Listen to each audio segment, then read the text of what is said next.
రామయ్య లక్ష్మి ఇద్దరు దంపతులు. రామయ్య లక్ష్మి వాళ్ళిద్దరూ కలిసి ఒక కూరగాయల తోటని పండిస్తూ ఉంటారు. లక్ష్మి, మనము కూరగాయల తోటని ఎంతో కష్టపడి వేసాము. దీన్ని చాలా జాగ్రత్తగా చూసుకోవాలి. ఇటువైపు మేకలు రాకుండా చూసుకోవాలి. అవునండి, మేకలు ఆవులు కూడా రాకుండా చూసుకోవాలి. అవి వస్తే మన పంటంతా నష్టపోతాము. చాలా జాగ్రత్తగా ఈ కూరగాయల తోటని కాపాడుకోవాలి అని రామయ్య లక్ష్మి అనుకుంటారు. కానీ ఆ ఊర్లో సరస్వతి ఒక మేకని పెంచుకుంటూ ఉంటుంది. సరస్వతి, ఎన్ని రోజులని ఈ మేకకి మేత కోసుకొచ్చి వేస్తావే? ఈ మేకని అలా వదిలేయి. దానికి ఇష్టం వచ్చినట్టుగా తిరుగుతుంది, దానికి ఇష్టం వచ్చిన చోట మేత మేస్తుంది. నువ్వెన్ని రోజులని ఇలా కష్టపడి మేత కోసుకొచ్చి దీనికి వేస్తావు? నేను అదే అనుకుంటున్నాను కాంతమ్మ గారు. ఈ మేకని వదిలేస్తాను. ప్రతిరోజు అదే దానికి నచ్చిన చోట మేత మేసి మళ్ళీ సాయంత్రానికి తిరిగి వస్తుంది అని సరస్వతి కాంతమ్మ అనుకుంటారు. మరుసటి రోజు నుండి సరస్వతి మేకకి మేత తేవడం మానేస్తుంది. మేకని మేత మేయడానికి వదిలేస్తుంది. ఇలా సరస్వతి మేకని వదిలేయడం వల్ల వాళ్ళ చుట్టుపక్కల ఉన్న చెట్లన్నింటినీ మేక తిని సాయంత్రానికి ఇంటికి చేరుకుంటుంది. ప్రతిరోజు సరస్వతి ఇలానే ఆ మేకని మేత మేయడానికి వదిలేస్తుంది. అది చుట్టుపక్కల ఉన్న గడ్డిని మొత్తం తిని మళ్ళీ సాయంత్రానికి తిరిగి ఇంటికి చేరుకుంటుంది. కాంతమ్మ గారు, నేను ఈ మేకకి మేత తేవడం మానేశానండి. మీరు చెప్పడం వల్లనే. కాంతమ్మ గారు, ఈ మేక దీనికి నచ్చిన చోట మేత మేసి మళ్ళీ తిరిగి సాయంత్రానికి ఇంటికి చేరుకుంటుందండి. అవునానే సరస్వతి, మరి లేకపోతే ఏంటి? ఎన్ని రోజులని నువ్వు ఈ మేకకి మేత కోసుకొస్తావు చెప్పు? దాన్ని అలా ఫ్రీగా గాలికి వదిలేస్తే మంచిగా హాయిగా దానికి నచ్చిన చోట మేత మేసి సాయంత్రానికి ఇంటికి తిరిగి వస్తుంది అని సరస్వతి అనుకొని ప్రతిరోజు ఆ మేకని మేత మేయడానికి వదిలేస్తుంది. వాళ్ళ చుట్టుపక్కల ఉన్న గడ్డి మొత్తం పూర్తయిన తర్వాత ఆ మేత మేస్తూ మేస్తూ అది రామయ్య కూరగాయల తోట వైపు ఆ మేక వెళ్తుంది. లక్ష్మి, చాలా సేపు అయింది కదా మనం కూరగాయల తోట దగ్గరికి వచ్చి. పద, ఇంటికి వెళ్లి భోజనం చేసి మళ్ళీ తిరిగి వద్దాము. అలాగేనండి, నేను అదే అడుగుదామని అనుకుంటున్నాను. సరే పదండి, తొందరగా ఇంటికి వెళ్లి భోజనం చేసి మళ్ళీ తిరిగి కూరగాయల తోట వైపు వద్దాము అని లక్ష్మీ రామయ్య అనుకొని అక్కడి నుండి వాళ్ళు తినడానికి ఇంటికి వెళ్ళిపోతారు. ఈలోపు ఆ మేక వచ్చి ఆ కూరగాయల తోటలో మేత మేస్తుంది. అరే సరస్వతి అక్క, మేక ఈ రామయ్య కూరగాయల తోటలో మేత మేస్తుందేంటి? నేను వెంటనే వెళ్లి సరస్వతి అక్కకి ఈ విషయం చెప్పాలి అని సోము అనుకొని సరస్వతి దగ్గరికి వెళ్తాడు. ఏంట్రా సోము, ఎందుకలా పరిగెత్తుకుంటూ వస్తున్నావు? సరస్వతి అక్క, నీ మేక రామయ్య కూరగాయల తోటలో మేస్తుందక్క. వెళ్లి ఆ మేకని తీసుకొని రాపో. రామయ్య వస్తే దాన్ని చిత కొడతాడు. ఏంట్రా, అవును, రామయ్య కూరగాయల తోటలో మేస్తుందా? నేను వెంటనే వెళ్లి ఆ మేకని తీసుకొస్తాను. సరస్వతి వెంటనే గబగబా పరిగెత్తుకుంటూ రామయ్య కూరగాయల తోటలోకి వెళ్లి ఆ మేకను తీసుకురావడానికి ప్రయత్నిస్తుంది. కానీ ఆ మేక మాత్రం ఆ కూరగాయల తోటలోనే మేస్తూ ఉంటుంది. వస్తే మేక, తొందరగా రావే. ఆ రామయ్య లక్ష్మి వస్తే నిన్ను నన్ను ఇద్దరిని కలిపి చిత కొడతారు. పదవే అని సరస్వతి ఆ మేకను తీసుకొని తన ఇంటికి వెళ్లిపోతుంది. ఏమండి, మనం వచ్చి చాలా సేపు అయింది. పదండి, తొందరగా కూరగాయల తోట దగ్గరికి వెళ్ళాలి. ఏమైనా మేకలు ఆవులు వచ్చి మేస్తే ఎలాగండి? పదండి, తొందరగా వెళ్దాము అని రామయ్య లక్ష్మి అనుకొని కూరగాయల తోట దగ్గరికి వస్తారు. వచ్చేసరికి కూరగాయల తోట సగానికి మేసి ఉంటుంది.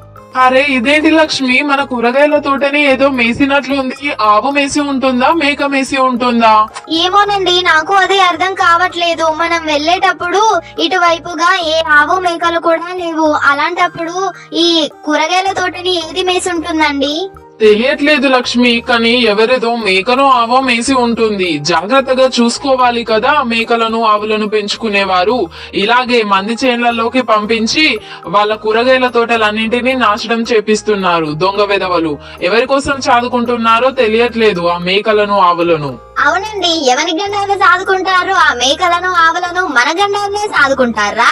మన కూరగాయల తోట అంతా మేసింది. ఇప్పుడు ఈ నష్టాన్ని ఎవరు భరిస్తారు? దొంగ వెధవలు. ఎవరి కోసం అని సాదుకుంటున్నారు ఆవులు మేకలను?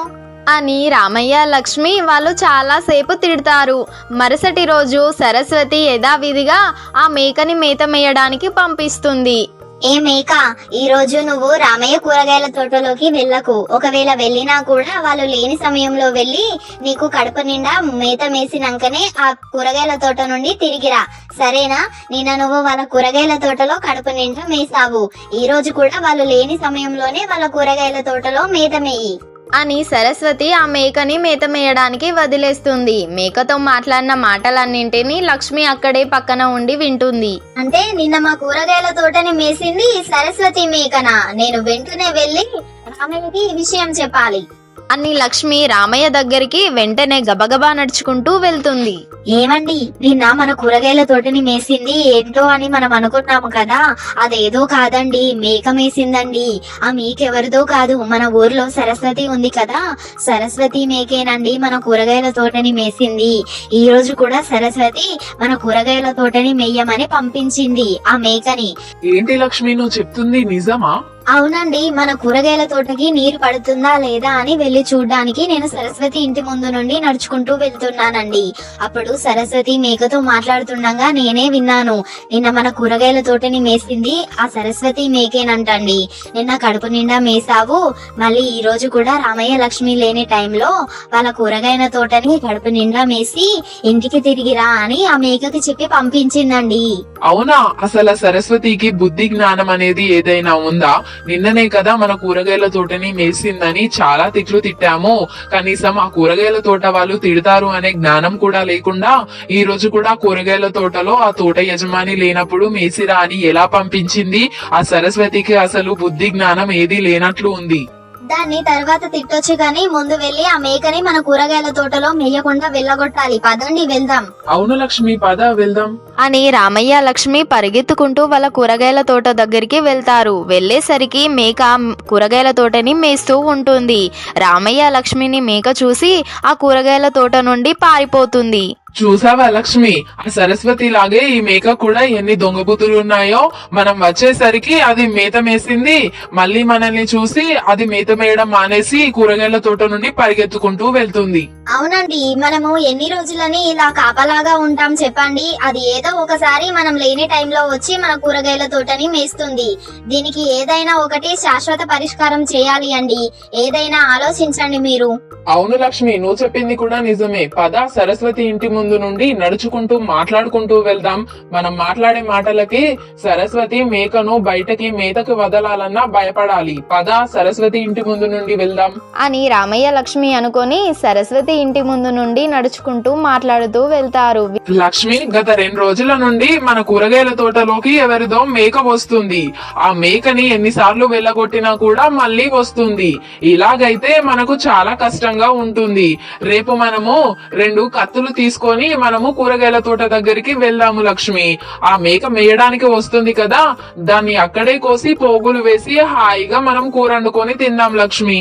అవునండి, అలా అయితేనే ఆ మేకను సాదుకున్న వాళ్ళకి బుద్ధొస్తుంది కావచ్చు. అయినా మేక కూర చాలా టేస్టీగా ఉంటుందండి. రేపు ఎలాగైనా మన కూరగాయల తోటలోకి మేత మేయడానికి వచ్చే మేకని మనము కోసి కూర వండుకొని తినాలండి అని రామయ్య లక్ష్మి సరస్వతి వినేలాగా సరస్వతి ఇంటి ముందు నుండి మాట్లాడుకుంటూ వెళ్తారు. ఏంటి, ఈ రామయ్య లక్ష్మి నా మేకని కోసి కూర వండుకొని తింటారా? అయితే ఈ మేకని మేత మేయడానికి వదిలేయొద్దు. వీళ్ళు అన్నంత పని చేసేలా ఉన్నారు. ఈ మేకని ప్రతిరోజు ఇంటి దగ్గరే కట్టేసి నేనే దీనికి మేత కోసుకొచ్చి వేస్తాను.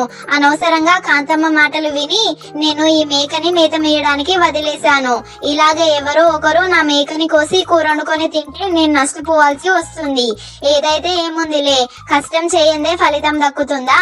ఈ మేకను నేను ఇంటికి దగ్గరనే కట్టేసి దీనికి కావలసిన మేతని నేనే బయట నుండి కోసుకొచ్చి దీనికి మేతగా వేస్తాను అని సరస్వతి రామయ్య లక్ష్మి మాటలకు భయపడి మేకని మేత మేయడానికి బయటకి పంపించదు. ఇక ఆ రోజు నుండి ఆ మేకని తన ఇంటి దగ్గరే కట్టేసుకుంటుంది. దానికి కావలసిన మేతని సరస్వతినే బయటకు వెళ్లి కోసుకొచ్చి ఆ మేకకి మేత వేస్తుంది. ఇలాంటి ఇంకా ఇంట్రెస్టింగ్ వీడియోస్ కోసం మన కార్టూన్ టీవీ అనే ఛానల్ని ఇప్పుడే సబ్స్క్రైబ్ చేసి బెల్ ఐకాన్ యాక్టివేట్ చేసుకోండి. మేము ఏ వీడియో అప్లోడ్ చేసినా అది మొదటగా మీకు నోటిఫికేషన్గా వస్తుంది.